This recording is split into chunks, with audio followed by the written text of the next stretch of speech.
வாழ்க வையகம் வாழ்க வளமுடன் அனைவருக்கும் வணக்கம் டியர் ஃப்ரெண்ட்ஸ். இன்றைக்கி நம்மளுடைய ஃபார்மா அப்டேட்டில் நம்ம டிஸ்கஸ் பண்ண டாபிக் என்ன அப்படின்னா, வரக்கூடிய அப்கமிங் பேட்ச்லேருந்து B pharmacy syllabus and regulation as per pharmacy council of India ரெகுலேஷனில் மாறி இருக்கு இல்லையா, அதில் general pharmacy theory B pharm first semester degree course, அதிலே பார்த்தோம் அப்படின்னா general pharmacy practicals first semester,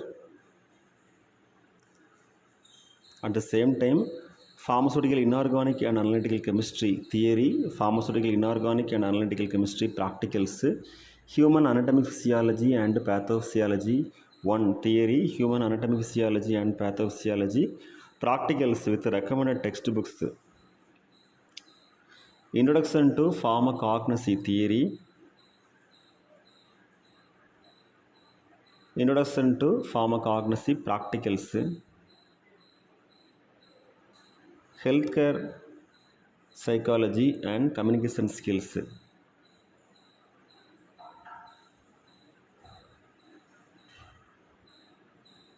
அடுத்து Python programming for pharmacy 1. So இதுக்கு முன்னாடி கம்ப்யூட்டர் அப்ளிகேஷன்ஸ் இருந்திருக்கும் இல்லையா, ஸோ அதே கொஞ்சம் அட்வான்ஸாக கொடுத்த மாதிரி இந்த சிலபஸாக இருக்குது.